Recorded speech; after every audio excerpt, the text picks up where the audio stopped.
Sorry, my glasses have fallen. Okay. Da da da da. Okay. So jumping into it now. Recap is done. Um, I think the bottom line here is what you're seeing on your screen. Okay. And that is the fact that your opinion, even though it's very interesting, I think you guys are very intelligent hearing all of you speak. Your opinion on this journey of innovation is totally irrelevant. One of the wisest yet most painful statements that you can make to yourselves and to your team. Okay. And that is saying that, look, man, I know you're smart. I know you have an opinion. I know you're a sharp guy. You can, you know, show us how to navigate like that. But everything you're telling me is irrelevant. Everything you will tell your team when you guys are brainstorming is irrelevant in terms of, remember, success, climbing the mountain. Everything you're saying is irrelevant. I'm going to keep repeating this because this is how an innovator thinks. An innovator, for those of you who are Nigerians and watch Arise News, there's a certain fan favorite called Rufai. He's a TV presenter. And whenever Rufai is giving analysis, he always says something. He says, "In God I trust, everybody else must bring data." That is how an innovator thinks and talks, right? I keep hammering this because I see it everywhere. From Kenya to Uganda to Ethiopia to Nigeria, when young people are arguing about a thing, whether it's English Premier League or Amazon or Microsoft strategy, they'll say, look, the truth of the matter is, yes. The fact is that, yes. Which other phrase have you guys heard? I've heard the truth of the matter. I've heard the fact is. I've heard um I'm just telling you that's what it is. I've heard all of, just because you are shouting the fact of the matter or the truth of the matter, sincerely speaking, thank you, Ezine. Uh, sincerely speaking, right? Just because you're shouting it and you does not make it truth, it doesn't make it fact, it doesn't even mean you're sincere. It doesn't make what you're sincere about it doesn't make it reality, right? And this is why this thing we're going on, this journey we're going on together, isn't just to help you function at your job in VG. I keep telling you, it's a lifestyle change we're teaching you here, right? Even your vocabulary has to change because you don't realize in your group sessions, you're like, the truth is, all Zainabs have no. The fact is, all Spencers have no. Sincerely speaking, I believe that the only problem here is this, onboarding and fulfillment leg. No. What do we do as innovators? We all agree. Although interesting, it's totally irrelevant. Guess who had an interesting idea? Go my way, right? It was interesting. We know where that ended. You only take as fact what you have validated from your target customer or end user. That's it. So everything that we can come up with all the things. That is why you just went through the assumption test. Because what we're trying to get you, all the sincerely speaking people, all the truth of the matter people, you have an opportunity now to put it all into sticky notes. Like, there's no need to fight. If you feel strongly about it, put it in the sticky note. Over the next few days, all of you go and validate, right? Whatever your customer validates or not, that's what remains. And everybody keep your ego aside. If yours is invalidated, hey, the customer is not a stupid person, right? The customer knows they are paying. That's it, right? When your team runs from that perspective, you're going to have less fights. Number one. Number two, you're going to get more work done because you're not going to spend time arguing up and down. If you remember your session last week, right, when I showed you how to manage the flow, right? Remember, I mentioned to just keep typing. The reason I said just keep typing is because you guys are spending so long going, yeah, but it's not like that. And I'm like, guys, it's just your opinion. It doesn't matter. This thing we're doing here, it doesn't matter. So everybody, just type your thing on the board. Okay, Oluchi says we should end up with one, so let's take a vote. That's the only thing that's the only place we fight. But it really doesn't matter. What matters is when you go out and take all of this to the customer, how much of it remains, how much is thrown away, right? So your opinion, although interesting, is totally irrelevant. John, I think that Ngozi, you guys probably want to screenshot this slide and put it on the mirror board somewhere in a box. So anytime, anytime our good friends are mirrored, when the conversations get heated in their teams, someone will just point to that. It's irrelevant, and then everybody keeps moving forward, right? So what we're saying is that until you have interviewed a customer, you don't know what you're talking about. You just have a hypothesis. You just have an assumption. It means, therefore, if you think about what I'm saying, for everybody that you know that either is running a business or has run businesses or has made money, and if you look at their team and their team does not have a culture of doing what you're seeing on your screen, that team is going to fail with in less than 10 years. I'm not a doomsday sayer. It's just what it is. And the reason it is that way is because, again, we've talked about it, right? Remember the mountain and the age that we're living in? Your fundamentals today will not be your fundamentals in 5 years' time. Today in Kenya, William Ruto is the president. The next president is coming in, changing market dynamics. If you don't have a culture of going from assumptions to going out to test and talk to people, you are not going to evolve with the time. And that's what kills teams. All right. So, again, what we're teaching you here is the culture. Some of you don't want to be entrepreneurs, right? So, it's sometimes when I give these examples, like, I appreciate that, Oluchi, but that's not for me. I just want humanitarian work, right? I want to be a missionary, like my girls, right? um, so I don't know all this stuff. It's the same thing. If we, if we, thank you, Jonah. If we send you to South Sudan, well, not South Sudan now, Sudan, Khartoum, where they are killing people, to go and help, right? That's even worse. If you don't know how to quickly dissect the root cause of the problem and quickly validate what is value to the people. You will just be doing you think that value is digging, I don't know, digging a well when maybe there's a village where people are dying really fast. By the way, what I just said is real experience. My wife was in South Sudan for 1.5 years, back when South Sudan was at war, and her team with donor funding were building wells in some villages. I found out after 3 months that there was another village where people were dying of tuberculosis, solving the wrong problem with millions of dollars of donor funding.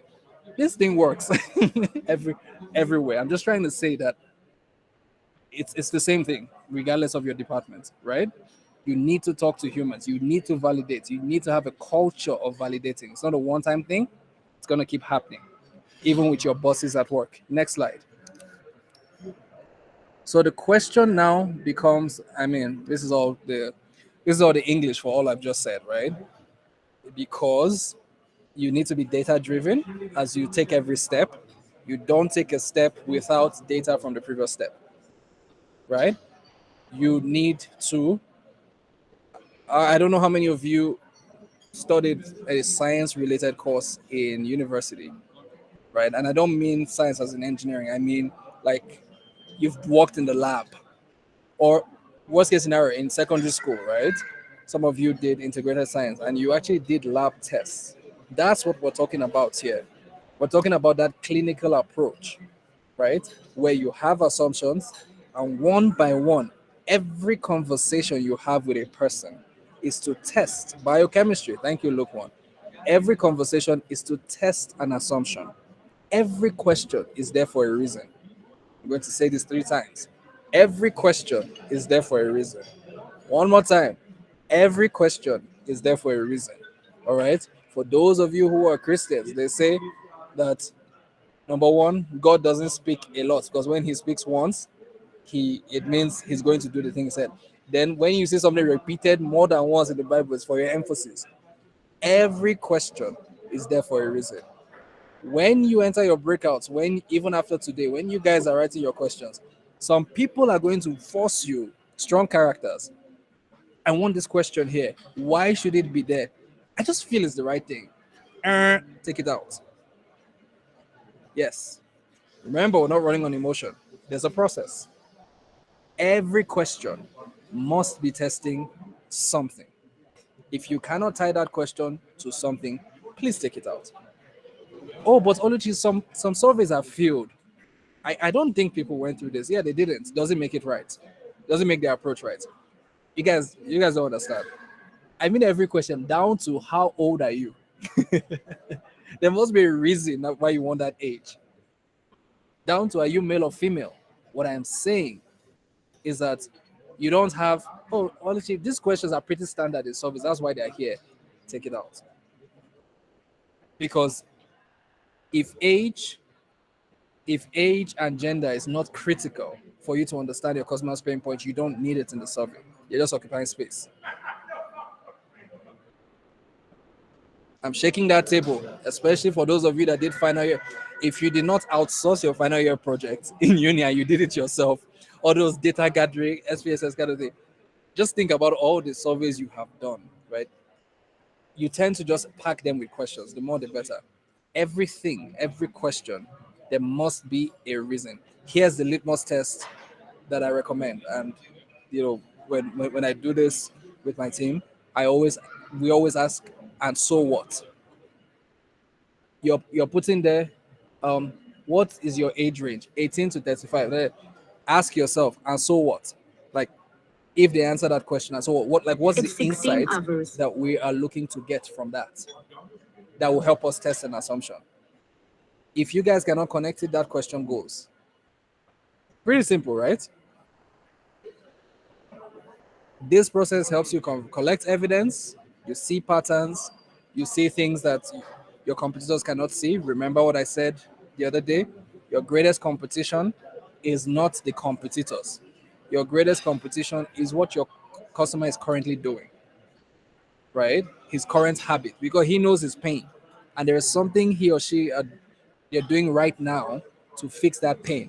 You need to understand that, because following that pain and their habit will lead you to A, it could be another competitor that is meeting that pain in a little way, but not fully. Or B, it could be a sibling or whatever that is meeting that pain without even realizing. Or C, this is my most interesting part, it could be actually an old wives' tale that they're using. This is the beauty of innovation. Sometimes you think that what we should do when we enter this market is do everything that the computer is not doing and we'll win. No. Sometimes it's just building a solution around people already have pain and they are meeting the pain their own way for generations. Without tech, without competitors, without anybody. If you understand that and you decide and say, oh, I want to digitize that thing you're doing, you are going to be a millionaire. This is the hypothesis of the law of diffusion of innovation. It's that, you remember when I said the deeper the pain? Just imagine I came in with features that are better than the other guy. Okay, but what makes you think that the other guy understands all of the pain? But imagine if I came in with features that doesn't disrupt what the customer is currently doing, but if it, but and what they've been doing for the past 1,000 years in their family. But those features help them even organize what they've been doing for the past 1,000 years, maintaining their culture. I am going to be a billionaire.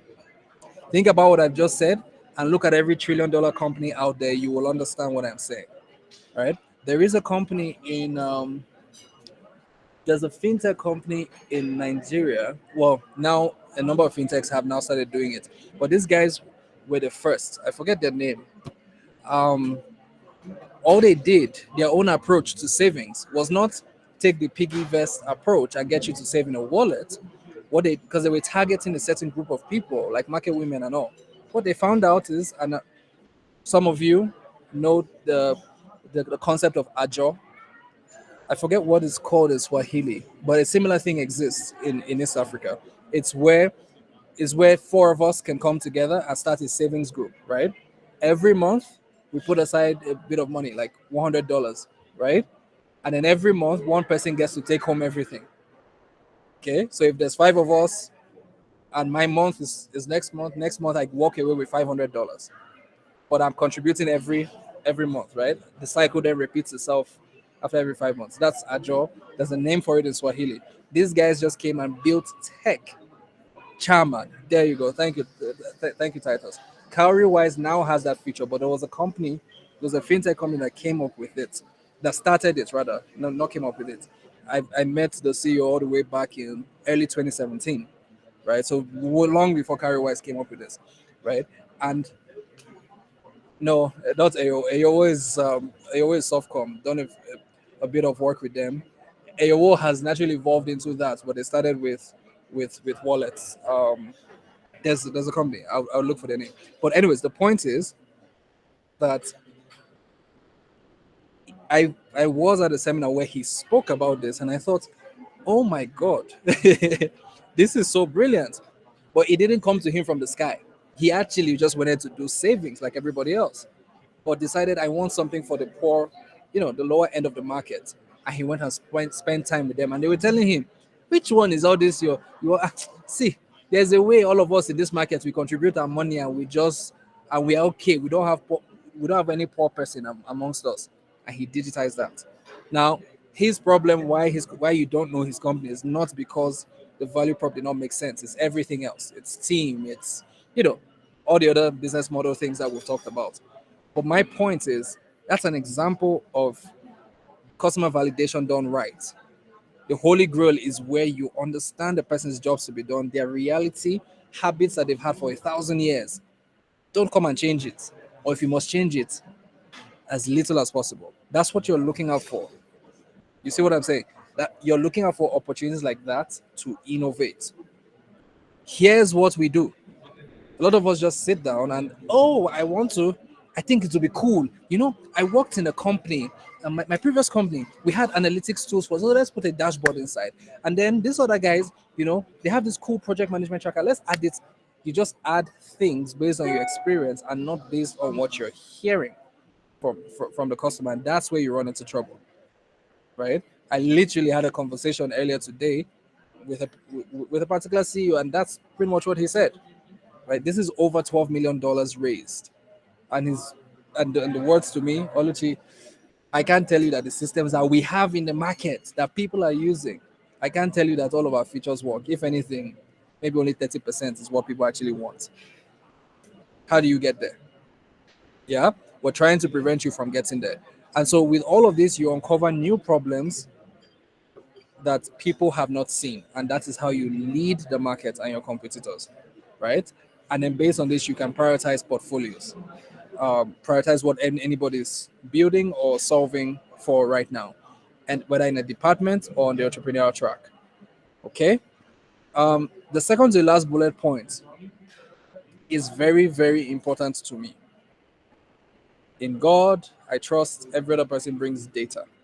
Guys, the reason we spent all that time talking about the problem statement structure last week is because I'm hoping that moving forward, again, vocabulary change, right? When you guys are talking about the problem of Zainab or Spencer, when you guys move on to even talking departments to your HOD about his problem, his real problem, we are hoping that we're no longer going to be hearing people talking at a high level or in an ambiguous way. The beauty of being a master in this thing you're learning is that you speak specifically. When you're talking about a problem, it is smart, it is specific, it is measurable, it is achievable, it's realistic, it's time bound. Remember our problem statement that had all those elements? That's how you need to be talking to your departments, to your supervisor, to Ifi, to Temitayo. It's not it's not from a high level, it's not from an emotional place. It's you are now trained as of this moment to build a qualitative and quantitative understanding of the problem. So if your problem statement doesn't have numbers, you can't quantify things, we have a problem. So, for example, Zena's business often faces challenges in building trust with potential customers because there is no protected purchase and refund system. Fatima is having a disconnect between her business and its target market because she doesn't know it's possible to have an effective automation of daily processes. I love it. These are root causes. But these are not problem statements. Jonah, I asked for the problem statement. Do we have those problem statements? These are root causes. These are not problem statements. I please, I hope I'm not speaking Greek. These are root causes, like these are root problems, right? So you are right. It is a root problem. 5 Y analysis, right? Problem statement is the one that I showed you. Anything that doesn't have those elements, current, gap, and the other one, and doesn't have an idea of time frame, location, all of that stuff is my problem statement, and that's what I requested for last week. Aha. Okay. So I'm just going to leave that hanging there, right? I haven't yet seen problem statements here. Aha. Juliana, thank you. For the past 3 years, home health care businesses have been experiencing a disconnect between them and their patients, haven't been able to reach less than 20% of the estimated 1.6 million people available in their target market, leading to the inability of these businesses to scale and break even, as some are on the verge of losing investments up to one. I love it. This here, again, this is a lifestyle change. It's a mindset change that we're pushing here. This is how I want you people to be talking. Oh. If we check with your supervisors when you're posted in departments, and they're not like, every time we talk to you, failure, she's just like, sir, your problem has cost you guys 40% of lost revenue over the last 9 months, and yada yada yada. That's how she talks. If that is not the testimony of you, the major place into department from month one, then we have failed. So I need y'all to don't think that this was done just for your Zainab, and this should be a lifestyle. Let me give you another example. My wife calls me this evening. Oluchi, what are we eating? Okay, so the problem here is that we're trying to figure out from two options, cook or take out, how we will feed approximately 5 people in this house, including that small baby, and spend nothing more than $20 per person. This is literally how Ology thinks and talks. Fun fact: sometime last year, I was doing this. My wife asked me about dinner, and I was drawing the frameworks in my head to touch all the different parts. And she said, "Stop! You're building frameworks. Please, should we make noodles or should we buy out?" It has to become a lifestyle for you. Don't limit it to work. Don't limit it to this. Otherwise, you won't be able to practice it. Practice it when you're talking to your boyfriend and your girlfriend. Eh? Where shall we go for movies? Okay. The problem statement here is that out of 5 cinemas on the mainland, we're looking for a place that'll be no more than 30 minutes from where we are and will cost nothing more than 1,500 naira per ticket. Practice it. The reason I'm emphasizing practice it is because, as the US Navy SEALs say, when you are in the middle of a challenge, you do not rise to the occasion. You sink to the level of your training. Let me say that again. When you're in the middle of a problem, you do not rise to the occasion, you sink to the level of your training. We are training you, but the onus is on you to practice this thing in your life so that as problems are coming at you in VGG, you will automatically be saying what you're used to, which is what I'm reading here now. If you don't practice this individually, and if you leave this for just this exercise, in 4 months' time, when we assess you, we are going to see that you're not speaking like this for random problems that we're getting. And then I'm going to have a question, Oluchibo, how can I be more? Practice it. Okay? That's why I wanted to emphasize that second to the last bullet point. We need you to talk quantitatively, showing a deep understanding of problems every time. All right? Practice it with your mom. That's the funniest part because before you finish, she goes, I asked you a simple question. Stop all this big English. move to the next slide. All right. So next, we already started with this today, right? It's that everything is an assumption. So the template that you had essentially said you start with an assumption, right? We believe that blah blah blah. How are you going to verify it? Right? And then what is pass or fail? So the person who asked me how many the business that I told you that we did 70 something plus till today, it's been 2.5 years since we came up with those assumptions. Till today, we're still using them. The same assumptions, right? To build, because we haven't validated a lot of it. But here's the point. Here's the beauty of entrepreneurship, of innovation, not entrepreneurship. Innovation. All innovators are entrepreneurs, not all entrepreneurs are innovators, right? Because of these kind of processes. Now, here's the point. To the innovator, to the person who is not an innovator watching you build over the next few months, they believe that you are building a business. But to the innovator, I'm not building a business. I just have sticky notes that I'm going to go and validate. That's all. Every week I have some sticky notes I'm validate. I'm going to go and test. That's it. What that means is that innovation is just a series of tests for the next how many years. That's it. This is a beautiful way to build a business or to build a solution within a corporate. Because what that means is that your outcomes, this pass or fail, is very, very practical. Okay? It's very practical. Now, let me give you an example of what I'm saying.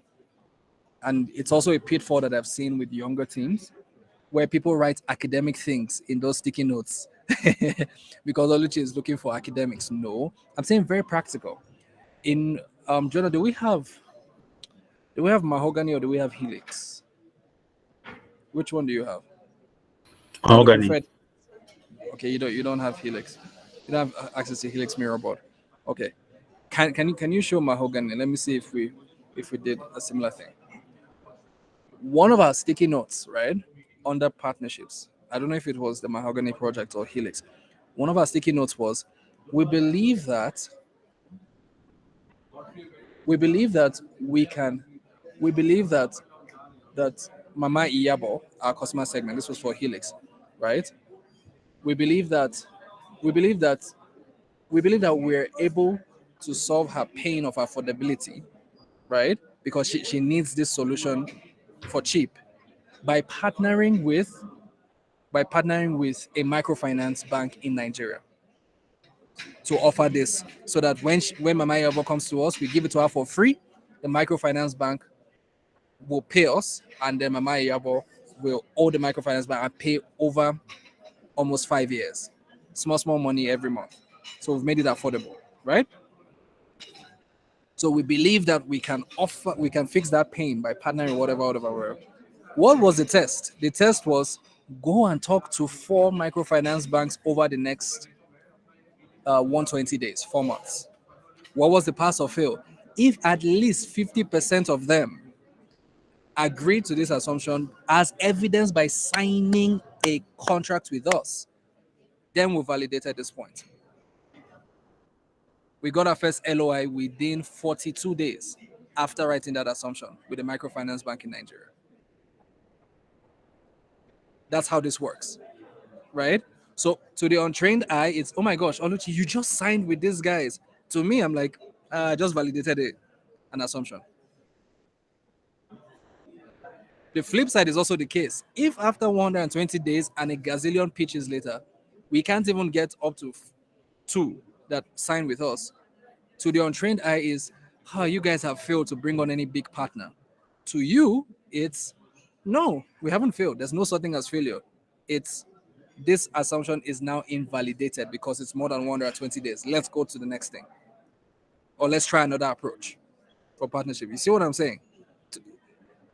That's how that's why in the first session I said there is no such thing as failure for an innovator. No, it's just assumptions that have been invalidated and you can go to the next sticky notes or another version of the sticky notes. So you will never get bored as an innovator. You find out that 1 year has passed and you're still building and making progress. All right. So here's an example of I don't know how many. To the person that asked me how many sticky notes, this was a rushed job for just a quick thingy up there for a particular excuse me, for a particular coaching program that we're running, right? For first time managers. And we're doing discovery like you guys, where we spoke to dozens of HR managers and quite a number of young professionals like you to know what you guys need. Fun fact, some of the features of what we learned from this discovery are inside this your ETP program right now. This is like 2 years later, right? But I won't tell you which ones. But here's the point: you see the top of the screen, 1, 2, 3, 4, 5, 6, 7. These are all elements of the business model canvas. We used the business model canvas. You're using the lean canvas. Same difference, right? Um, but look at it. If you go to the key proposition, if you zoom in there, Jonah, look at that. We said to ourselves, we believe that from key value proposition perspective, that the platform will be easy to use. What was the test? Send a survey to a maximum of 100 testers for the MVP from different customer segments. If 70% of the testers confirm ease of use, then test is passed. But this was for, remember, we were in solutioning phase. You guys are in problem phase. So you won't word it from a solution point of view, right? But go down, go down, go down. Arjuna, that's why I wanted Helix, because the one for Helix was very heavy in the problem, was in problem lingo. If you can find it, yeah, if you can find it, please share your screen. Yeah. Um, I mean, we don't need to see your mirror, but that's okay. Is that Helix? Gotcha. Thank you. Right. Scroll down. Exactly. So if you zoom in to assumptions. Yeah. Right. Okay. Check out, for example, customer segments, right? You guys are doing customer segments, right? Okay. Look at an assumption.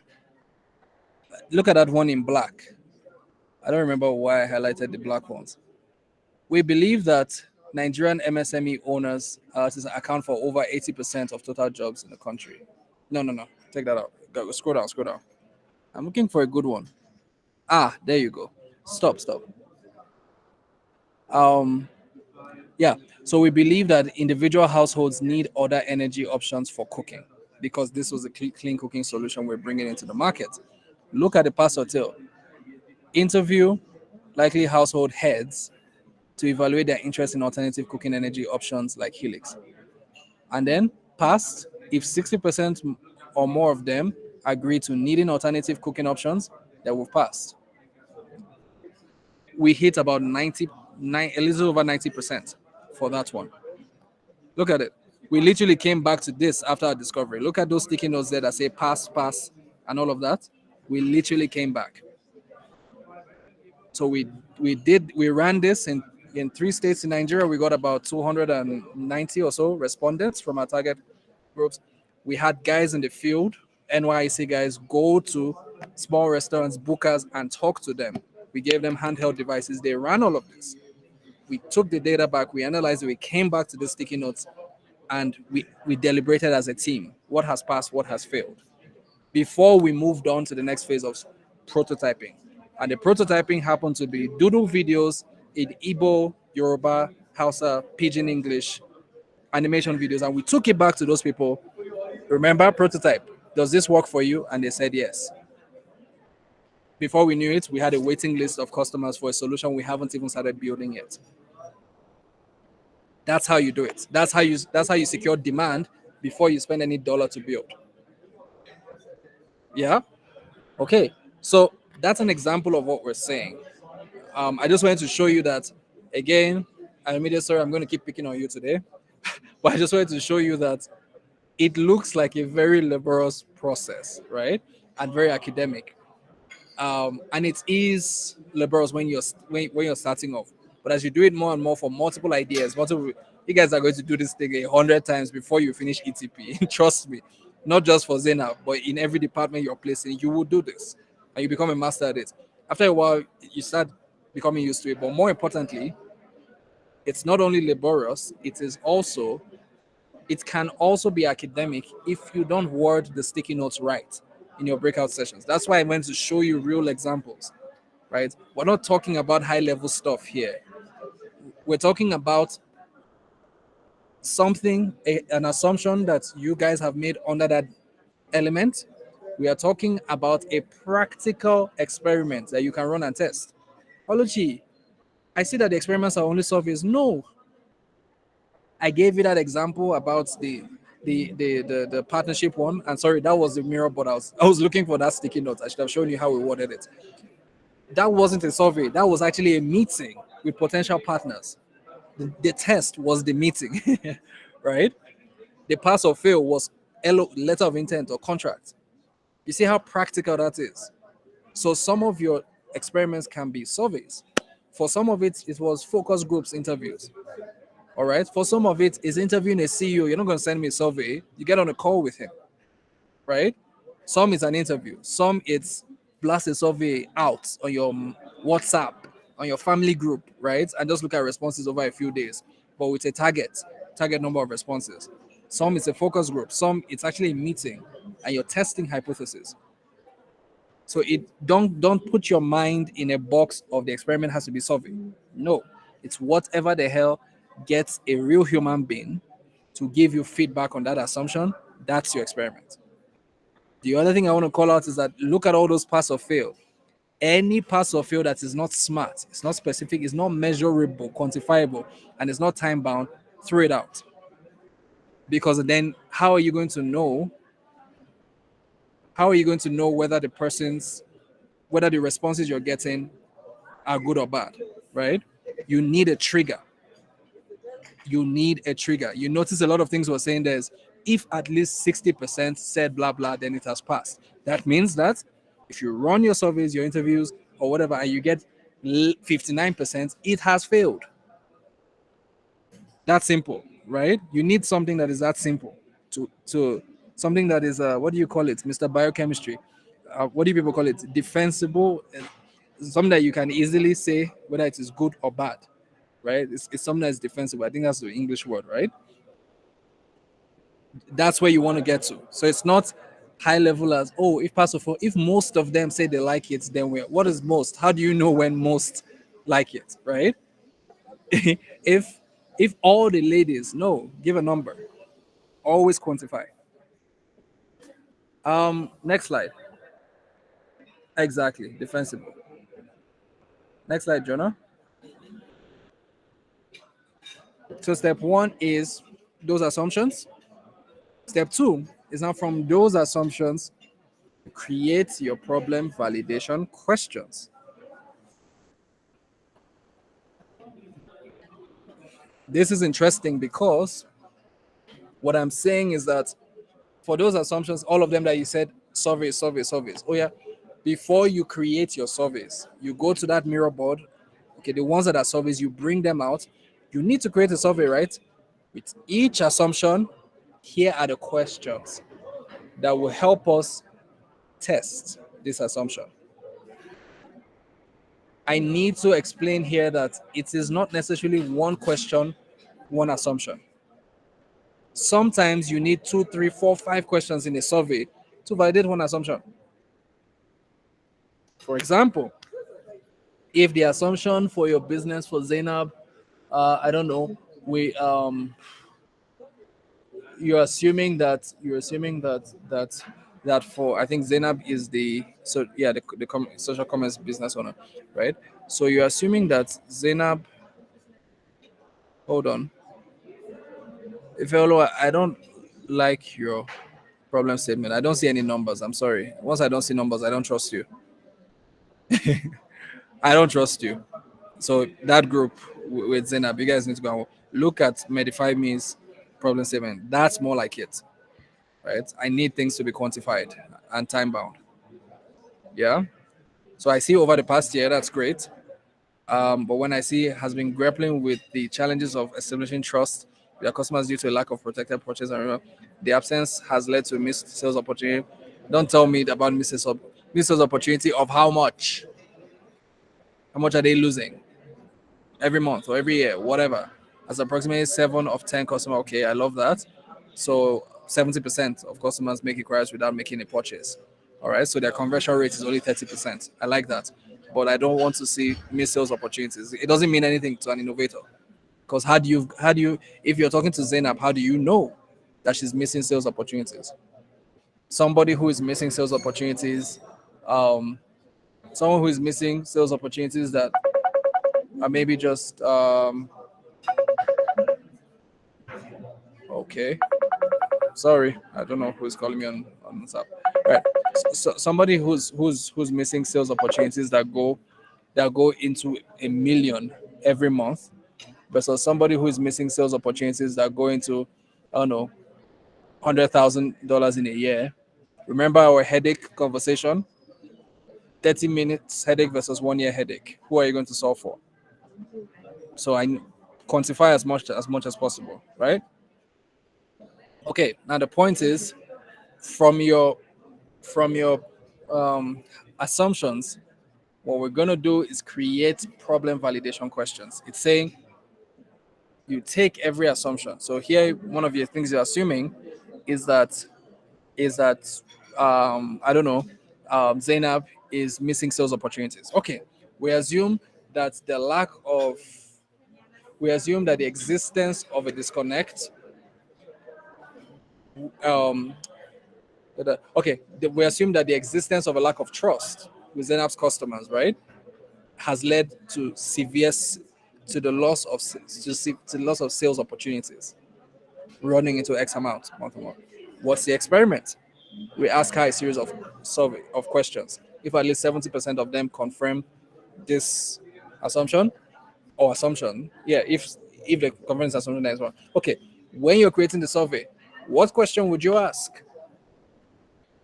What question would you put in the survey to ask Zainab that will help you validate that she has truly the lack of trust has led to missed sales opportunities? What question would you ask? And I will pick on you because you posted this. Ifeoluwa, give me one example of a question you ask. Remember, don't be shy. You're an innovator. It doesn't matter whether you're right or wrong. We'll find out anyways when we go out. So, what question would you ask? So I'll probably ask that how many about how many customers were you Yeah. unable to how many customers did you miss a sales opportunity with them, and then how much can you estimate you lost from those anticipated sales? Say that again. Okay, so how many okay, so like should I say in a month, how many customers do not go ahead to make a purchase, and how much do you anticipate that you lose per month from those anticipated sales? Okay. Beautiful. Thank you for that, Ifeoluwa. Anybody have another thing to add or contradict what she said? If you were to put a survey question that validates, ask them. If you were to put a survey question that helps you validate how how much that helps you test how the lack of trust is affecting Zainab in terms of missed sales opportunities, what would your question be? Lukman, let's go. Yeah, I would say that in a month, out of the leads generated in a month, how many converts to sales? Okay. So you find out of a list generated in a month, how many convert to sales. Correct? Okay. Thank you, sir. Ebube, for you? All right. I would use a week because a month is too long a time frame for them to remember. So I would say, I'll ask two questions. First, in a typical week, how many inquiries do you get from customers?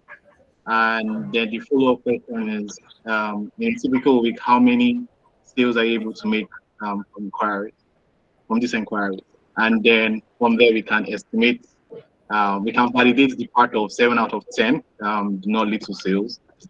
And then I also will estimate the value of each sales, the value of each sale that they've missed out on. I would ask, what's the average order value you get from customers?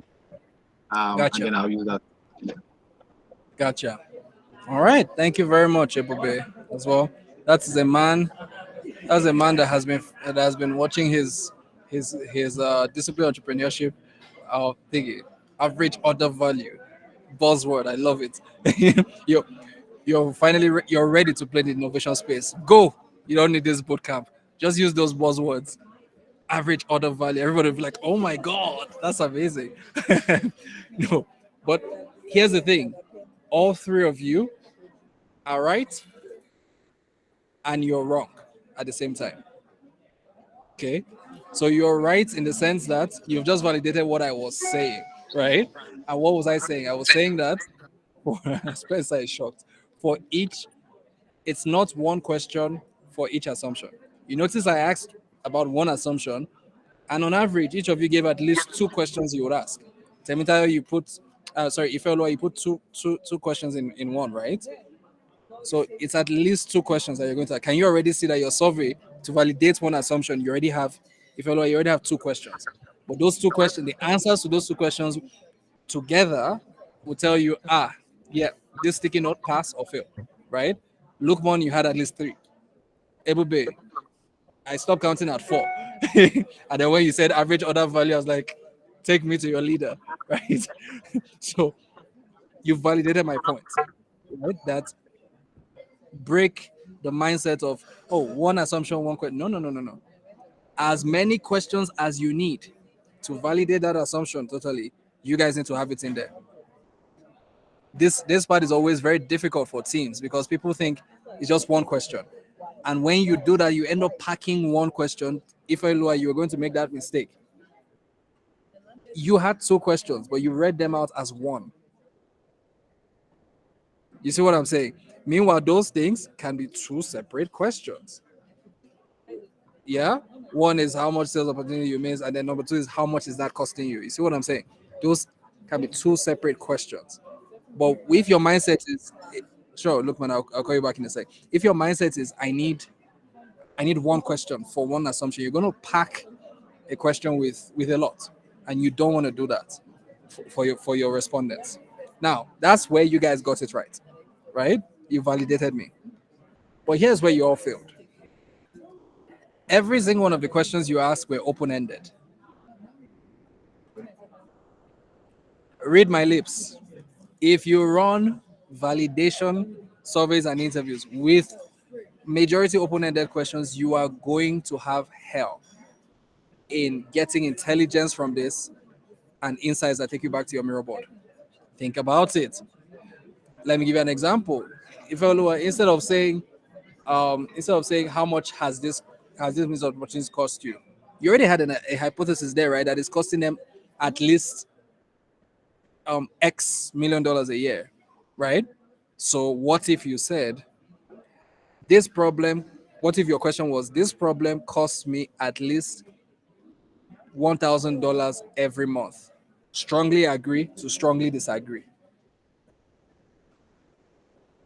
Just think of your data analysis afterwards. That's one versus how much does it cost you? One respondent will say $1,000 a month. Another one will say $1 million a month. And who is going to do that analysis? It's definitely not Lukman. Lukman's like, I didn't sign up for this. You are going to spend nights trying to get simple intelligence. So what are we seeing here? But what you want to do, as much as possible, most of your questions should be, no, that's my second point. Most of your questions should be not open-ended. You want to bias people into a reporting pattern. I love the strongly agree, strongly disagree, neutral, agree, strongly agree. You all have filled out surveys like that, right? You want to use that as much as possible. That means that your questions should invoke that. So instead of saying how much money have you lost, you're saying I lose at least, remember your hypothesis, I lose at least $5,000 monthly, for example, right? That's an example of what you can do. Or you can say how much have you lost, but your options say $0 to $500, option A. Option B, right? $500 to $1,000, right? Option C, 1,000, 2,000 to 5. You see what I'm saying? That's another option. But what you don't do is say, how much have you lost? Blank space, fill in. Does that make sense? I cannot tell you how many times field surveys from teams that are starting stuff, and I just look at this code, I'm like, I'm sorry, you're not going to get an insight from this. You just feel good that you've put it there, but when you get the data back, you will see you won't get an insight. So, sorry, I should have said this. Jonah, on this creating your problem, I want to. There are many things you're going to learn as you're writing the questions, but I want to give you three myths, three things that you should stay away from.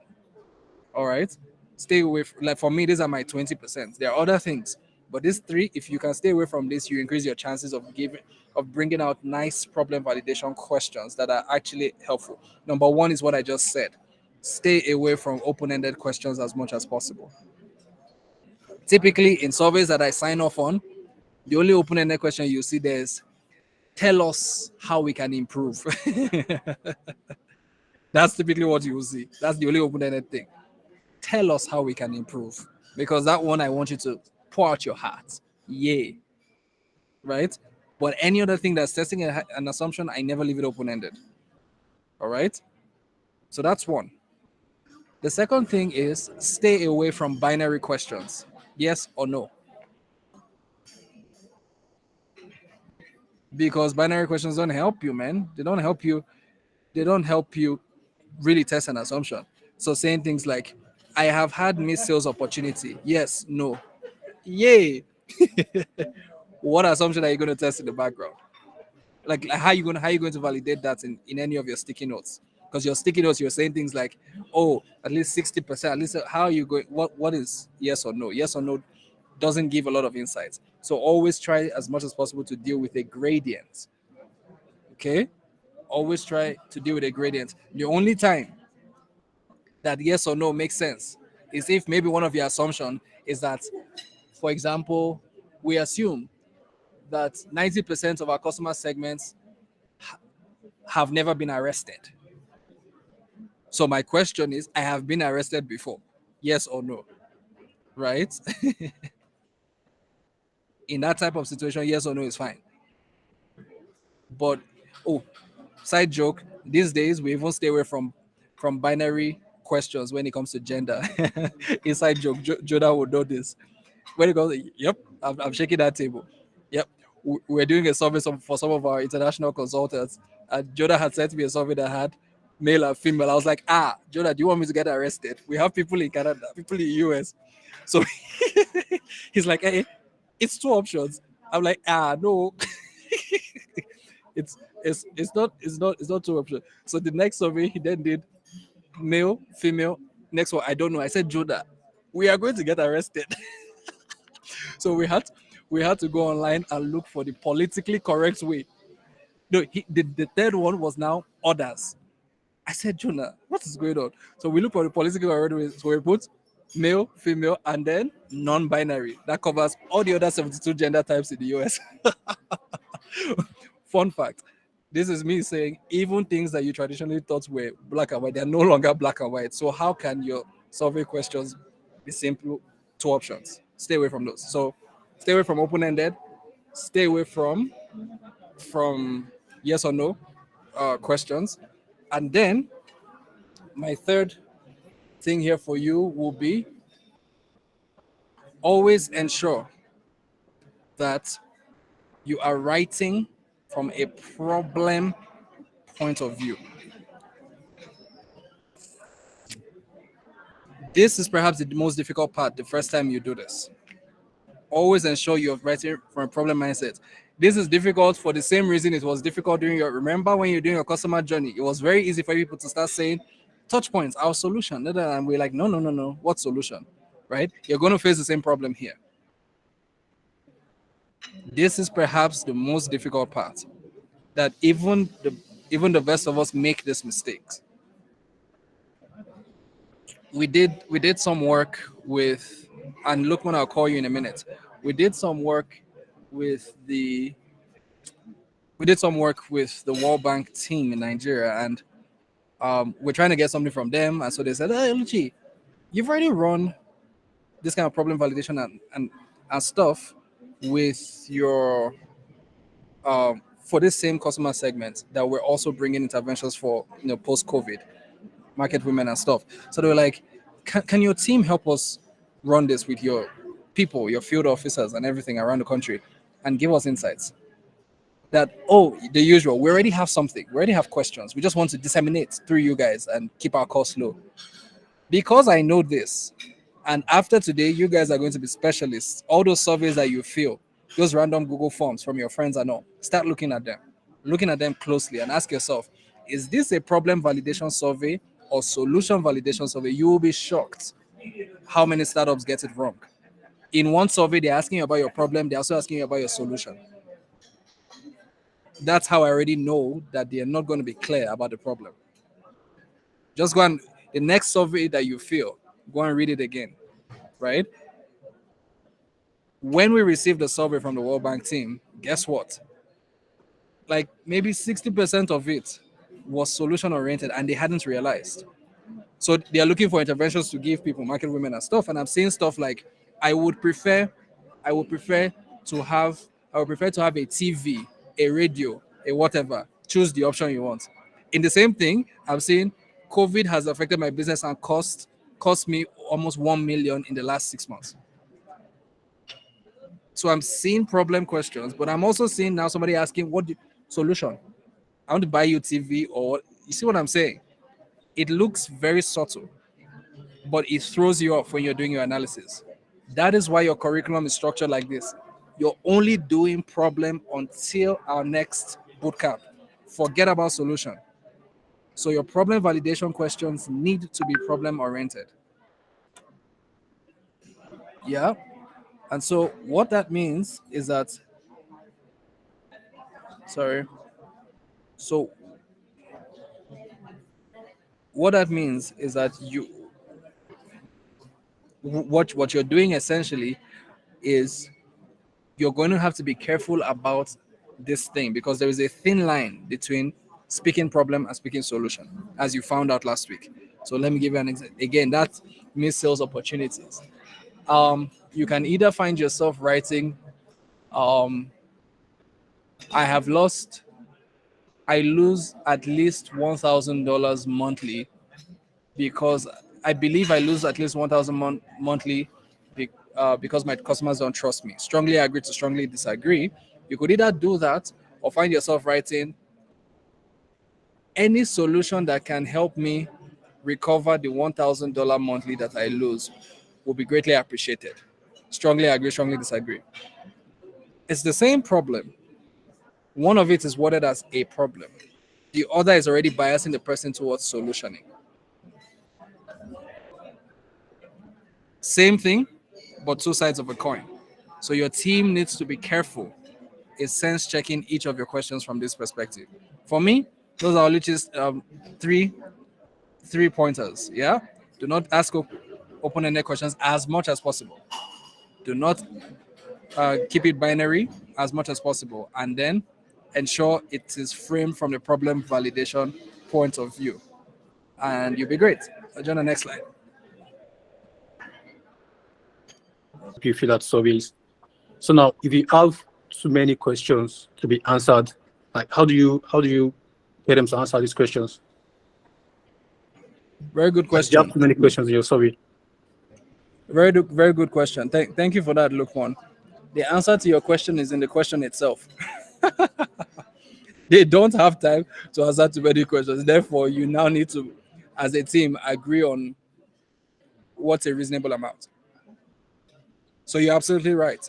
You want to take into consideration the length that you're going to. I can't give you an answer and tell you it is 5 or 10 or 15 or 20, because every business, every problem is different, right? For some problems, just 5 questions alone I don't know your assumptions, right? But for some, hey, for that helix you saw, we had about 37 questions, and they answered it all. But you see, here's my rule of thumbs. When you guys feel like, man, these questions are a lot, but they are all critical. Usually, what I then do is bake an operational step that makes the survey answering question exciting for the customer. Do you see what I mean? So you want to keep it short as much as possible, right? But if you look at it and you're like, hey, everything here is critical, and we are now at God knows how many questions, but we know it's long, for people. It means that your method of dissemination now has to be creative, right? So that it's not your simple send a survey. They will never engage. So maybe here's what we did with Helix. We knew we had 39 questions, and I wanted all my 39 questions to be answered. I'm sorry. I'd cut it down from 50 something. I wasn't going to go below 39. So what did we do? I had a bunch of young people like you guys, NYSC and just hustlers looking for money. Put it on a survey did a session like this, taught them how to use their phone and everything. And it went into the markets, because what that told me was that I cannot make the customer answer it. I need one of my agents to answer those questions on behalf of the customer. So it no longer was a survey, it was now an interview, right? So the agents were talking to them, and as they were talking, the agents were answering. The customers didn't even realize that they have just gone through 39 points because it was conversational. You see what I mean? But if you had sent it as a survey, kilo day, one page, another, they just get tired. But it was a conversation, and so we trained the agents to just have fun, right? Have fun. Buy something from her shop first. I had a budget for that, right? Buy one of her products. And she's, my son, sit down. Tell me. Yeah, so, and she's just talking. She likes to talk. So she's just talking, and you're like, she has answered number 5. You put the answer there, send it back to us, right? And they didn't notice. So that's why I'm saying that I can't give you a 5 of whatever. It's your assumptions. What you believe are the most critical assumptions, then you answer those and just be creative on how you disseminate. Yeah, Lukman. Okay, now thank you for that answer. It's really helpful. Then another thing I was going to ask is about the open-ended question. I understand that if you are sending say Google form like for survey, like there's no way you could ask open-ended question there. But if you are doing actual maybe a call session with your potential customer, I think asking open-ended question will give you a full insight of the problem you want to solve. If you are giving them options to the question you're asking, you are streamlining the answer already. So I don't know what do you have to say about that? Fantastic point. And if I had a longer time, don't worry, in the 9 months when we revisit this material, we'll go in depth on the difference between survey situations or focus groups or interviews, because that's what you've touched. There are nuances, right? For focus group / interview, it can be the same problem validation question, but you're right. You don't want to sound like a robot, right? I have lost at least 1,000 whatever a month in this thing. Have you led between 0 to 500, 1 to 1? You don't sound like a robot, but for your level that you guys are in, I would still recommend use the closed-ended questions even in those interviews. So it's not about the questions, how you present it in an interview. So for example, that question about missed sales opportunity. Okay, Jonah. The question about missed sales opportunity, right? In the past, so I've lost X amount of in dollar value of sales. If I had the options, I have lost this amount of sales in whatever. Option A, 0 to 500. Option B, 600 to 1,000. Option C, 1,000 to 2,000.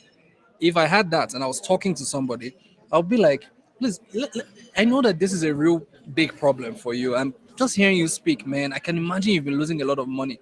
I mean, would you say that, for the size of your business, would you say that you're losing over 1,000 a month? Because I mean, you're in big business, and the person will say, "What, 1,000?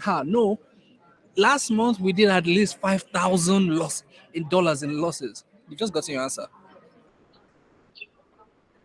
You see what I'm saying, right? So yes, it's conversational, but you want to always bias them towards your options as much as possible in a conversational way.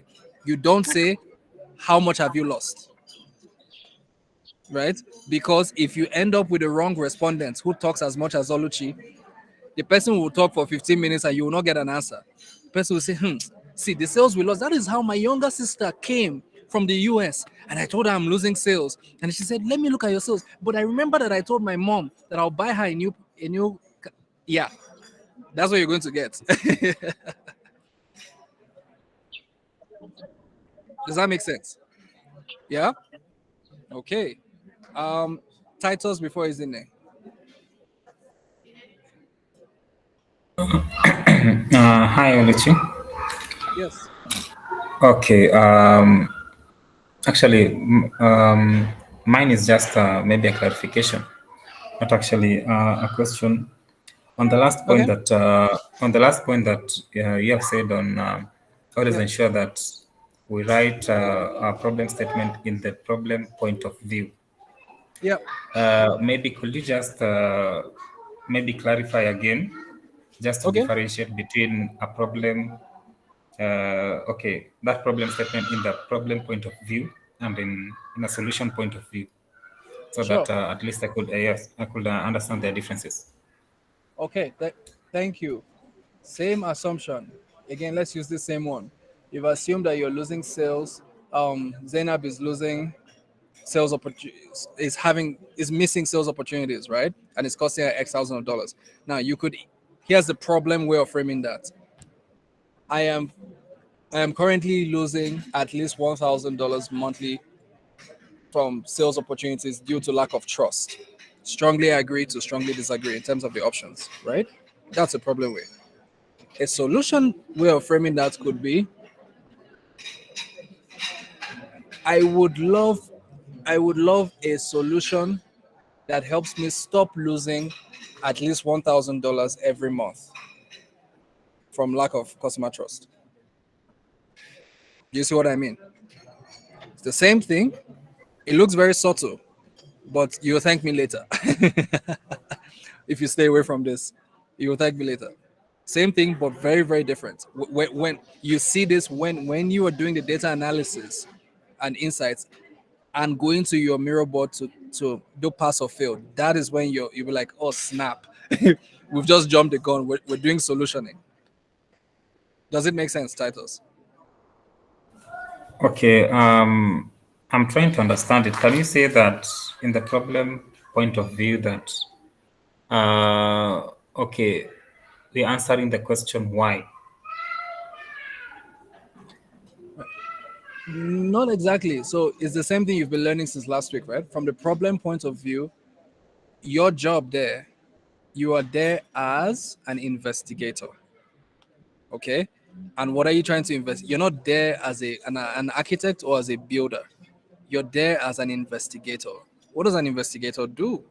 If you bring in Sherlock Holmes, before he solves the case or even says what the solution is, he just asks a series of questions to better understand the state that they are in, the problem that they are in. Remember, I told you, whenever you're talking about their current state, you're likely talking about problem. But when you start including things that have to do with a future state, you're likely tending towards solutioning, right? So in that question, if I'm saying I'm losing over $1,000 monthly, blah blah blah, that's your reality today. So that's problem. But if I say I would like a solution that helps me to stop future, so do you see the difference, right? One of it is talking about your reality today. My job is to understand your reality today. I will come back to you later with options for the future, right? But right now, I want to understand your reality today. Does it make sense now, Titus? Fantastic. All right, isn't it? Hi, Oluchi. I would have put my hand down because when you were answering Lukman, you already answered my question about the open-ended, not not putting out open-ended questions in our survey. And when you also explained that during conversations that you could throw the questions, the open-ended questions stylishly, and then they would answer it. And I think I observed that when we did our first survey for the first products that we wanted to build. Yeah, the first product in logistics that we wanted to build. Conversing with the potential customer was easier than just sending out a survey. So you answered Yeah. my question. Thank you. Yeah. Yeah. No, absolutely. Absolutely. So here's the beauty. I mean, we're going to talk about this at the end, right? Next steps for the next few days. But I don't know if Jonah Timitai have mentioned already, but the reality is this: what we want you to do before our next boot camp, you're going to do both. We need you to get responses from surveys. We also need you to get responses from interviews. Okay. Now. Okay. All right. We sorry, I just need to respond because I had another thing. So we needed to get responses from surveys as well as interviews, right? Let me give a caveat here. Please write this down. As an innovator, before I say that, let me say the question I often get asked. Oluchi, how many responses or respondents is statistically significant? For those of you that like academics so much, oh my gosh, what is that? Yes, you remember your final year projects now. Statistically significant, yes. How many responses? Is it 100 responses, 500, 1000? Right? I often get that a lot, especially when it's surveys. So I want to break that table here. For an innovator, you don't care as much about statistic significance. What you care about is representation. That's the beauty of this process. When you in uni, they'll tell you if you don't get responses from at least 1,000 people, you're going to fail. Right? What we've learned in the innovation space is that what if, guys, remember you have two personas, right? Two customer segments. What if you got responses, all 1,000 are just one customer segment? Do you fully understand the problem? No. See, that's the problem. Right? So what's more important for an innovator is that your customer segments are well represented in your responses. So if I had 4 customer segments and I have 100 respondents, if I'm going to sign off on that problem validation, I need to know that as close to 25% of each segment is represented. Otherwise, you're solving a bias problem for a certain customer segment. Does that make sense? Right? So what that means is that you guys have 2 customer segments. If you get 100 respondents, please make sure as close to 50% represent each, right, from surveys and whatnot. Yeah. Now, even though I've said that, it does not mean that you go and send a survey and only your mother, your brother, your cousin are the respondents. Already we are done with survey whatever. We only got 9 respondents. We're done with the survey. Already it represents all our segments. No, not for this exercise, right? So when we thought about it, we're like, there's 5 of you in a team, right? The reality is that you guys can actually shoot for like 100 responses, not because 100 is the holy grail, but because if in one team, each one of you put on their WhatsApp status and put elsewhere, I think one person can get 20 responses for surveys, right? So your team can actually have 100 responses. That's what we're going for surveys. But for interviews, because interviews are a lot more difficult, right? You have to book people's time, you have to agree with calendars and everything. So we thought to ourselves, what would be a good number just so that everybody in the team participates? A good number will probably be 15 to 20 interviews. What that means is there's 5 of you in your team. If I just conduct 3 interviews, everybody does at least 3 interviews, we're done with the interviews. Cool, right? Pretty straightforward. So those are the numbers that we're playing with for you guys over the next couple of days. Yeah, till we meet again. And everybody has raised their hands because I gave numbers. Hi, I'm running away from this call. Okay, let's start with Juliana. No, don't put your hand down, Juliana. Juliana, ask your question. Okay, thank you. Since my other teammates already put their hands because I knew that it's the same question. That's why I just raised my hands down. Yeah, go ahead. But let me go still. So for instance, for our own market segment, right? For our own market, right? Our customer segment is their home health care agencies. And for now in Nigeria, we have just about we have less than 15. We have between 10 and 15 home Uh-huh. healthcare agencies in Nigeria. Uh-huh.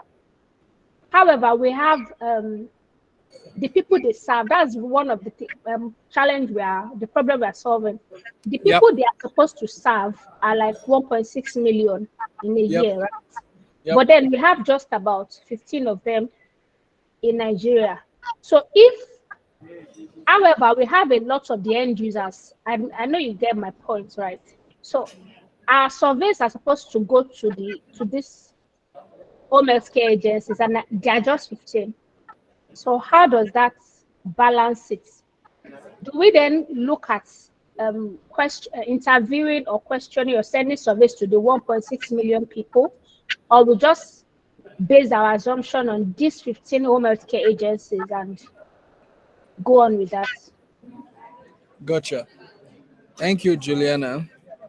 I don't know what you guys ate for lunch today, or whatever it is. My gosh, you should eat it every day because the questions today, I'm starting to ask myself, why did I come on for this session? Very intelligent questions. Um, you've I don't know if you realize, or maybe you did it intentionally, but you have touched a very, very critical thing on this innovation journey, which I personally planned to not teach in this bootcamp. But when we meet later in the year, I was going to teach, right? And that is the question from your discipline of entrepreneurship, you've learned it a little bit. But let me ask the question: what's the difference between your customer and your end user? Okay, so your customer are the people that are paying for the product, right? But your end users are the ones that are actually using this product. Thank They are you. not the ones paying, but they are the ones using it. Absolutely. Absolutely. So, usually in real life, like if I was building that business, you see your customer journey maps, I would do it for both. But the reason we did not want you to do it for both is so that you can even get used to this validation thing from a customer point of view. When we get to MVP, you cannot build a solution when you don't know who the end user is, right? So you are actually going to go and some of your questions will be for end users in the solutioning phase. For now, what we want you to do is even just validate that the customer has a problem, which means that there's actually even a market for this. Do you understand what I'm saying? Market for this means that there are people who want to pay for it. It it doesn't mean that, so you might just have 15 businesses, but 1 point something million end users. When we enter solutioning, we will see how to do solution validation questions that touch both segments. But for now, for problem validation, we just want you to stick to this. And it was intentional. Because imagine if I made you do customer journey map for the businesses, then for the end, think of how long it took you people to even do the customer journey map. We And actually did one for the end user. We did one. That Spencer is an end user. Then Spencer is an end user. Oh, I see. The Fatima is the business. So one person is the cost, one person is the business, and the other Customer one is the okay. end user. Yeah. Okay, so if you've skipped the gun and done that, then that's fine. That's fine. It means that your problem validation can cover both. That's fine. What I didn't want to make it was that it was a requirement. It's not a requirement. You guys, as Nigerians will say, you guys did oversabi. So you ended up there. Good luck to you. Right? What I want to see at the end of your stuff, right, is that there's really a pain point here. Assumptions have been validated. We have ways to make money. Like the pain point is deep enough, somebody's going to pay for it. So if you like, go and talk to 900,000 of the 1.6 million people. If you don't come back and tell us that somebody's going to pay for this thing, you've just done an academic exercise. Do you understand what I'm saying? Yeah. So yes, because you have that fleshed out already, go ahead. Why not? Yeah. But the other side of your question is that the the reason why we limited this is mainly because we don't, the way, if I was really looking at your Spencer flow, I will interrogate it from a different mindset than I did with the business owner. And here's why. a lot of times people assume that what is important to the business, no, what is important to the end user of the business solution is important to the business owners. Very, very interesting. Let me give you an example. Extract from your solution. Imagine you are selling an edtech solution to a university. Okay.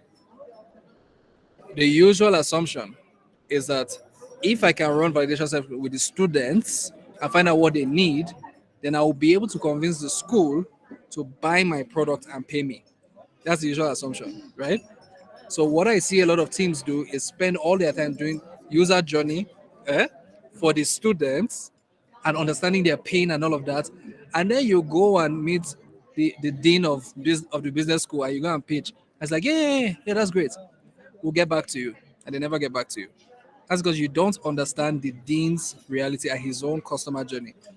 That that that thing can stop your sales cycle when you're doing B2B. That's why I decided let's focus on that, because that dean, he's the alpha and the omega. If you don't understand his reality, he's not going to sign off on that. You don't become a vendor. Fun fact. So some of the things we're teaching you here,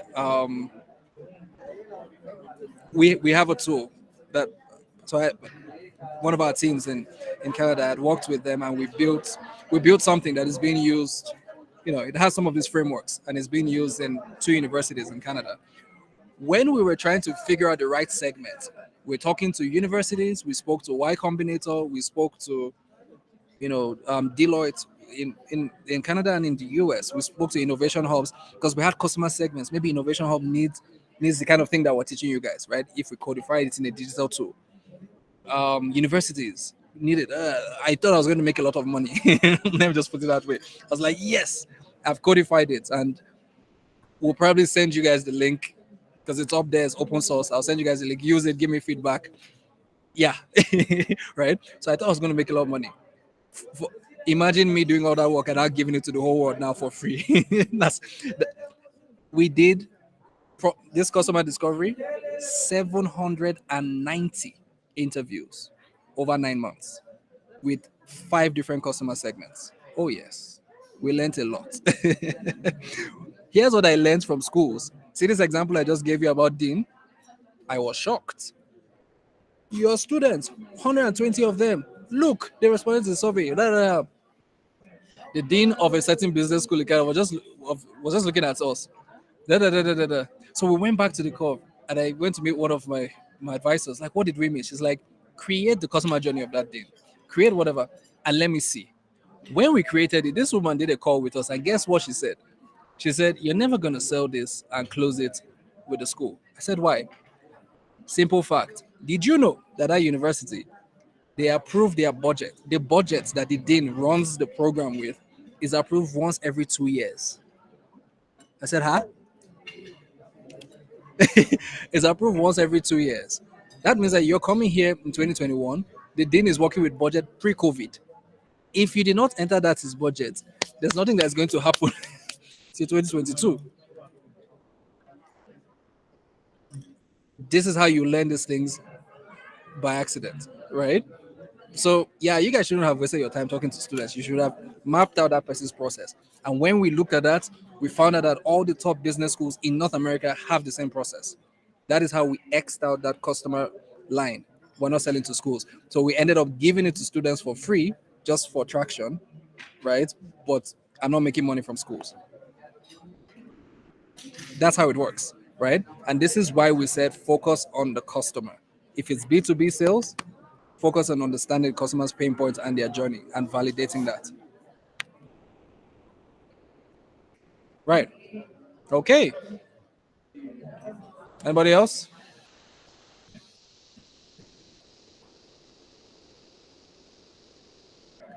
Just now I saw hands up and then the hands have disappeared. Okay. All right. So here is an example of customer validation questions for interviews. All right. We have some other samples for surveys, right? But surveys, you guys are pretty smart. I'm sure you can figure that out. But here's an example for interviews, right? Again, that same coaching program, the one Jonah had shown on Mirrorboard, when we interviewed some CEOs and HR managers, here's what the question looked like. Look at question one. Does your business experience a high attrition rate of millennials and Gen Zs? Why? How many managers in your company are Gen Z? That's what we asked, right? So Lukman's point. But look at what we put underneath. This was for us. For some CEOs, I actually read it out in passing. So I'm saying we've assumed actually that businesses face a problem of high attrition rate due to, like, I gave a number, right, when I spoke about it. Can you guys hear me? Right. So the first question, the team brought it out. Okay. Thank you.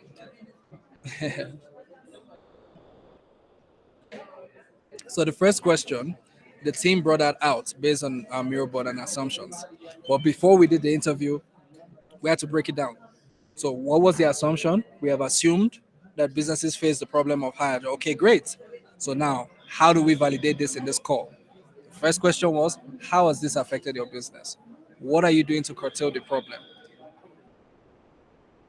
Doing to prevent the high attrition rate?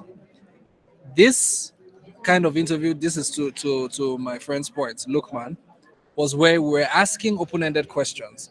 But if you check our mirror board, like I said, we actually had, from this customer surveys we had done, we had options for 1A, 1B. So we're feeling on our side.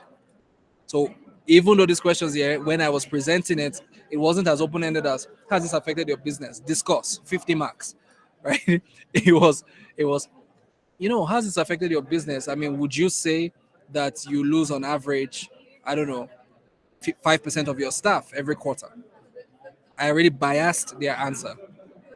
Yeah.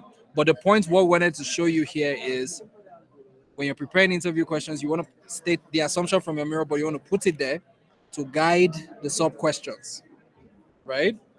And that's how you build this. Now, for the other side, survey questions that have multiple choice, the same thing.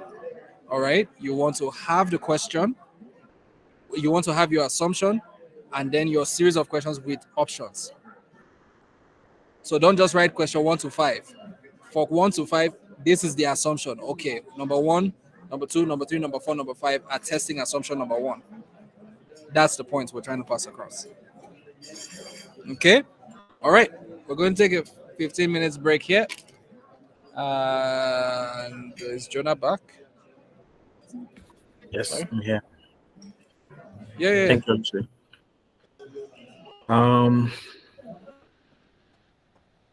So guys, we're going 40-minute break. Back right by 3:30. West African time. That is 5:30 East African time. Sorry, Titus. Sorry, Spencer.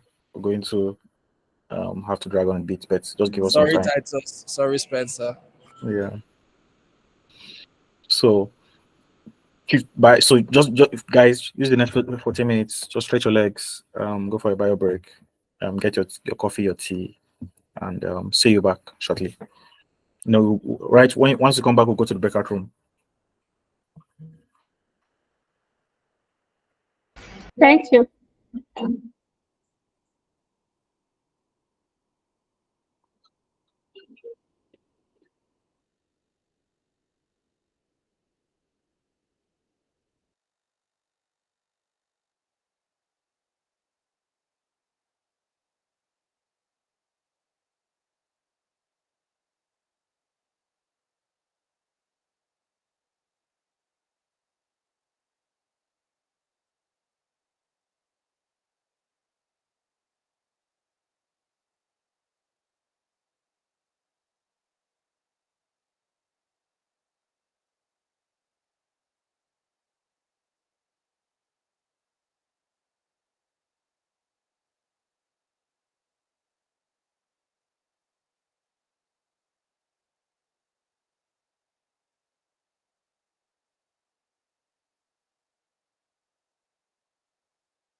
Hello.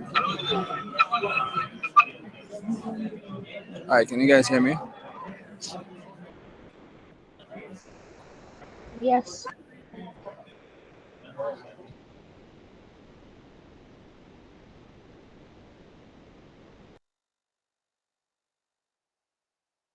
Hi, can you guys hear me? Yeah, we can, Oluchi. Hi. All right, awesome. Welcome back. Okay, so two quick things. Number one, fellow, I'm still waiting for my updated problem statement for your group. Yeah, that that removes ambiguity. So please update it on Mirrorboard as well.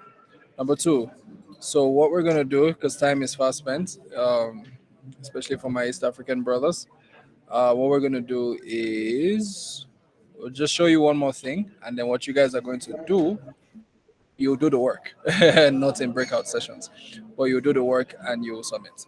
Right? I think that we've given you a solid ground, and if if you have questions and stuff, you can always reach out. So not a problem. Okay, so just one last thing. Previous slide, please. Yeah, let's move on to the next. Previous slide, Jonah. Okay.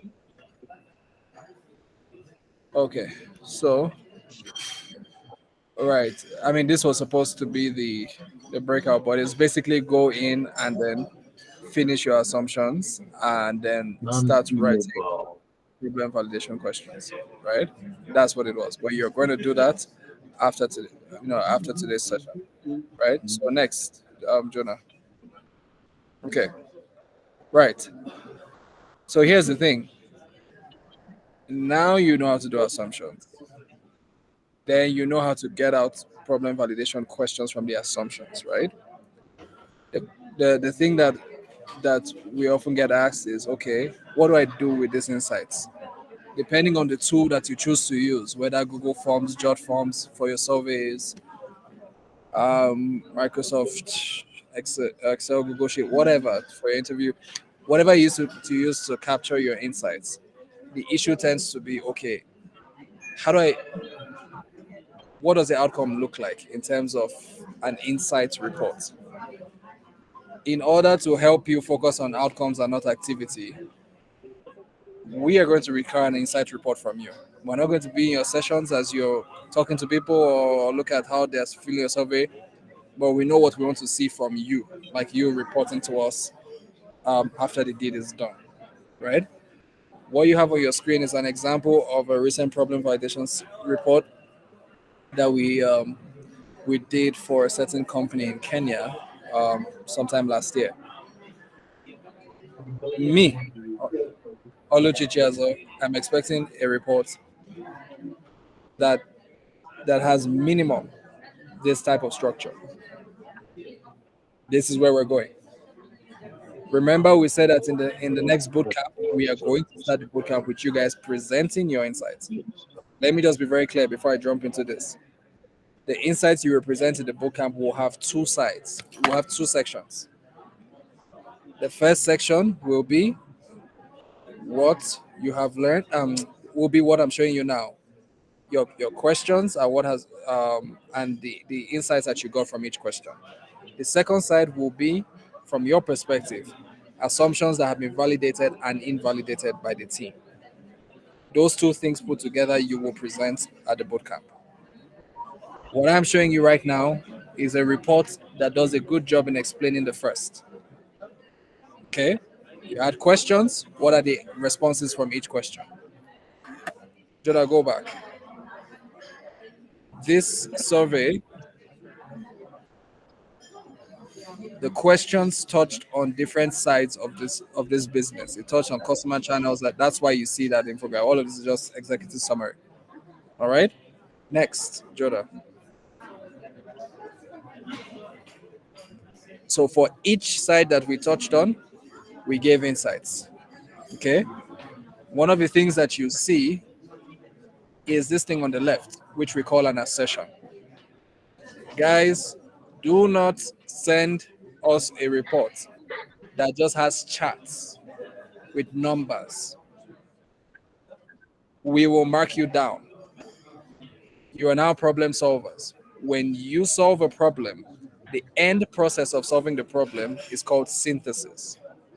If you do not synthesize properly, it looks as if you've just been playing for the last how many weeks. For example, if I come and ask you guys, where have we reached? And you tell me, we sent out 50 surveys, 20 something responses. All of that is English. But if you tell me, based on where we are, we can see that 70% of our customer segment wants this solution. And here is the reason why. We sent out 50 surveys. It's the other way around. So you give me a synthesis. A synthesis is conclusion and insight, and then your charts are the evidence of that synthesis. This is how you deal with executives, because executives will not read your chart and all your numbers. They will look at that synthesis on the side. The synthesis is where you answer the conclusion, what you saw from the data, and therefore the insight is usually from an opportunity point of view. So if you read what's on the left, in this section, 100% of our respondents identified who they are creating value for and who their most critical customer segments are. 50% of our respondents are not certain that they are solving the right pain points. All of this is a synthesis.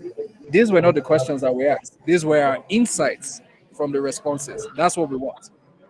We want that, and then your charts will be like the evidence to justify that synthesis you just made. This technique I've just trained you, some of us took 7 years in the corporate working world to learn that this is how executives think. What I've just trained you is the assertion evidence approach to doing reports. Okay, next slide, Jonah. See, customer relations, same thing. You have an assertion at the side, and then the charts are your evidence. Okay? But Oluchi, what this means, guys, is that you're going to have a lot of questions. For each of your questions, you're going to have a lot of charts. You guys need to decide what are your most critical charts that you want to show. And if I were you, I will not focus on the charts. I will focus on the synthesis. How I usually advise teams to do is just have a blank document, and for every page, write the synthesis. Write the synthesis, like fight together. Make sure the synthesis is on point. Okay? Then from the synthesis, you can now mix and match what charts to put there. For some of the charts you see here, like the one on your left, look at that. They have established customer relationship and they know the cost to maintain the relationship. One chart says established customer relationship, 100% of them. Another one says no cost to maintain. Do you realize that those are actually two different questions in our surveys? We collapse it as one chart. These are some of the techniques you can do. That's up to you. But your assertion is your most important. And so what? What's the key takeaway here? All right. What's the conclusion? What's the insight? What's the recommendation? And then your evidence is your charts. The whole document just reads like that. Jonah, next slide, just keep going. Right? Pretty straightforward, right? Until you start doing it. And then you you realize how it ended. And then look, at the end is recommendations based on what you've seen. All right, that's all this is. Key insights, the implication, right? And the recommendation. Now, this is my minimum standard. Minimum means that you can go wild and build on this, but this is the minimum that you guys will go. Okay. Now, what I have said is that you see that everything here just shows the report, the questions, and the whatever. For your presentation, the next time we meet, Jonah, I don't know if you want this at the presentation day, next bootcamp, or even for the submission. Up to you. For the submission. Okay. All right. For your submission, what I want, treat everything I've just shown you as 50% of your submission. The other 50% in the same document, I want to see slides that tell me we assumed this. We tested it this way, it failed. We assumed this. We tested it this way, it passed. Remember your mirror board? Yeah? That pass or fail. That's the other 50%. It's not in this document because this was for a client. Do you understand what I mean? This was for a client. That other one is your back-end team. You guys know what is pass or fail. So we want to see this but we also want to see the other side of those your assumptions, what was passed, what failed. All right, and therefore your key takeaway from that. Key takeaway tends to be areas for innovation. Don't worry, we'll create a template for this second part and share with you. All right, what we wanted to do was tell you what the outcome looks like, so that as you're deciding now how to split yourselves, distribute the work, what kind of tools to use, whether Google Form, Jot Form, whatever. As you're deciding all of that, interview, just remember this is my outcome. Okay, whatever you're doing has to be, what you're submitting has to be in this format, plus those extra slides that I talked about.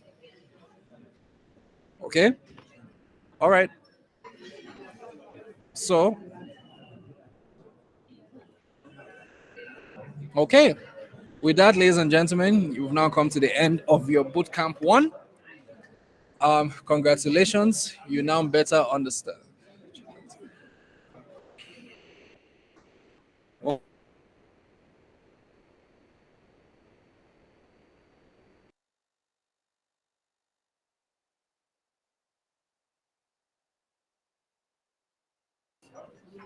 Okay, can you guys hear me? Okay, so with that, We can hear you now. Awesome. So with that, we've come to the end of your bootcamp 1, right? From what you're seeing on the screen, you now better understand all my English in session 1, right? But I was talking about the mountain, why a lot of people fail, okay? And I was talking about how it's because a lot of people assume that it's a straight line, number 1. And then some people don't even have the systematic step-by-step, Ayomide, right? Number 2. And then those who have the step-by-step, it seems as though they are it's like copy and paste, because this person followed like this, therefore I know the way, right? Yeah, you're in for a shocker. So what we've been able to do is show you that to go from one base camp to another is a number of, if you follow the process, you will all follow the process, follow the data, you will know where to go next. You will know how to navigate whatever you see along the way. Even if we're not there, even if we have not taught you that scenario, you'll be able to navigate. Just follow the process. You now know, a lot of things. This is the time to go and put it into practice, right? Just trust I always say, trust the process. You will run into trouble when you skip the process. If you skip from problem root cause to problem statement to customer journey mapping to assumptions if you skip the steps, you will run into problem when you go and validate. But if you follow the steps diligently, when you're validating, it's just going to be like clockwork. Okay, we're more than happy when you guys are drafting when you guys are finishing your problem statement and you're drafting your problem. If you need help, please reach out to Temitaya and Jonah. Someone will be on the call with you. Okay, in the way of next steps,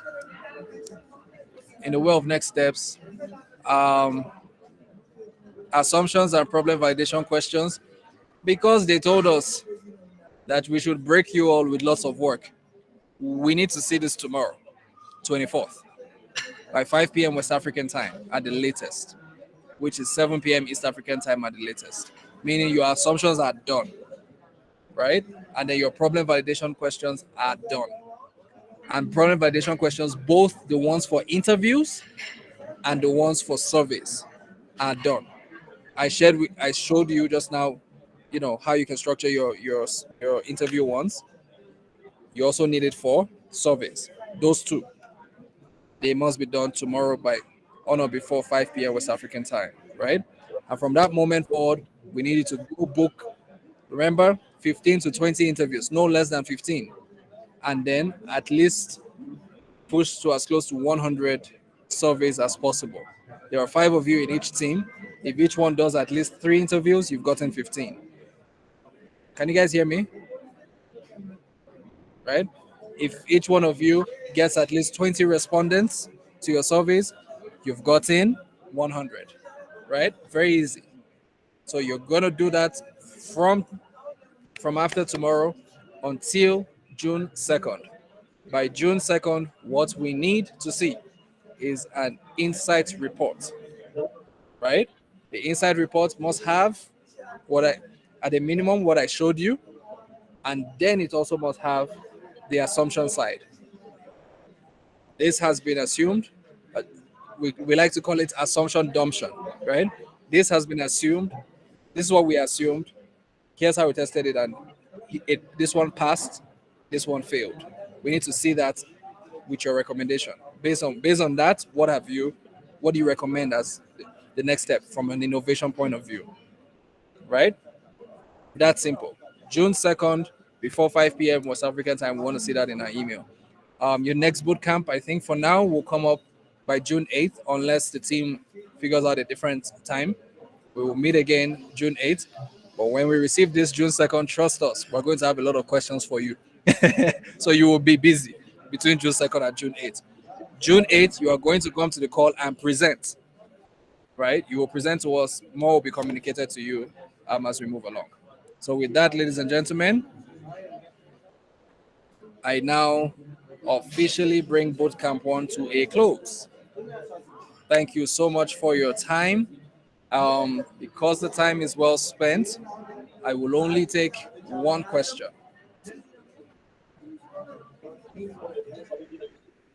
I have a question. I have no question. Oh, man. Juliana. Yes, Juliana.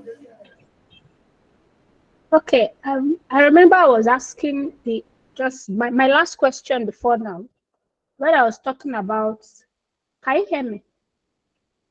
But like my screen is frozen. We can hear you, Juliana. Go ahead. Okay, so I want to ask again. From my last question, now you are saying that we must the service must be at least, you are mentioning 100, but our own target market, like I explained, the number of companies we have that are home healthcare agencies are not more than 15. So how do we get the 100 people? Are we going to add it up with end users, or how do we mix up that 100 that you just said? That's my question.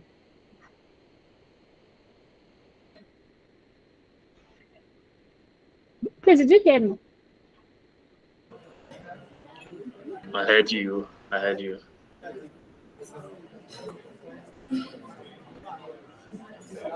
Hello.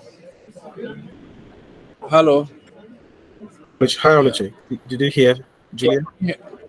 Yes, I can hear. Sorry, my network tripped off. I heard something about 115. Juliana. Okay, now I was saying, no, from the question I asked you the last time. So for what you are saying now, you said the survey question, you are looking at 100 responses, right? But then our major B2B target markets are not more than 15 companies, right? Although the end users are a lot, but the main businesses are not up to 15. How do we how do we match up with the 100 surveys that you said? Absolutely. Thanks, Juliana. So I'm going to simplify it for you, right? If you're working in Verona Consulting and this was a real project, there's an answer I will give, but I won't give you that one because I'll just complicate your life. So, for the sake of you guys, because I know that you've already done the customer journey map for Spencer as well, right? You can get 100. You can get as close to 100 Spencers and a few business owners, right? If I were you, out of my 15, 20 interviews, I will prioritize the business guys in the interviews, right? I try to make sure majority of my 15 are from the B2B side, right? Majority of my 15. Now, here's the other trick for you. You are looking at it as individual businesses. I look at it as human.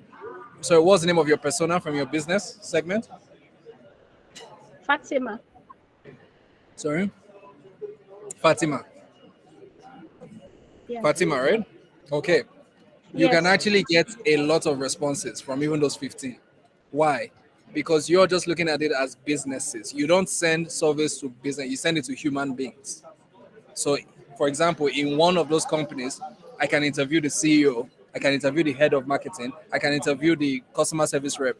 All of it is from one company. Do you see what I'm saying? Yeah. Yes. If you calculate it that way, Yes. you can actually hit 50 respondents from even those 5 companies. You see what I'm saying? Like the key is at this stage for you is not so much one survey per business. It's a survey from people who can speak of what the business is doing. So if that's a CEO plus a HR person plus an operations manager plus one of the staff there, that's fine. We won't be so particular. In our full-time bootcamp in the 9 months, we'll teach you about DMU, decision-making units, because the CEO's response is different from the operations manager's response. It's different from HR. You see what I'm saying, right? In that time, it's Yeah. different. But for now, even if it is the front desk officer of the company that viewed your survey, you can tell us, yay, we got insight from that company. You see what I'm saying? It's fine. Yeah. So Thank you. that's how I Yeah. would do it. Your 100 is made up of your Spencers, but at the same time, anybody from any of these companies. That's fine. All right. Okay. All right. Thank you very much, guys. If there's any more questions, Jonah has those links where you can post your questions. We all see them. There you go. Discipline entrepreneurship, determining the customer's decision-making unit. You might want to check that out for you guys, right? Because based on that, you can decide, okay, we want to interview people in the DMU. One is an operations manager, one's a salesperson, and they're all from the same company. And you go interview them. Yeah? Okay. Oh, by the way, fun fact, Juliana, you want to know how difficult this work is? When we teach B2B sales, you see that customer journey you just did? We do it for everybody in the business unit, in that one business you're trying to sell to. Yes. The CEO's customer journey is different from the sales manager's customer journey. This is welcome to the world of innovators. We do it for everybody before we even go and approach anybody. But we've collapsed it for you, so don't worry. Security guard also can speak like CEO. All right. Okay. Thank you so much, guys. Really, really appreciate. All the best, and let us know if you need anything. Click on that link to send us questions. Thanks to my facilitators, Janet, Izu, Jonah, Ngozi. God bless you all. Thank you. Please, guys, give a round of applause to yourselves. Awesome one. Thank you very much, and goodbye. See you when next I see you.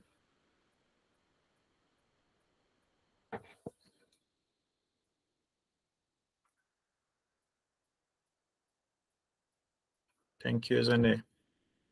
Thank you, Julia.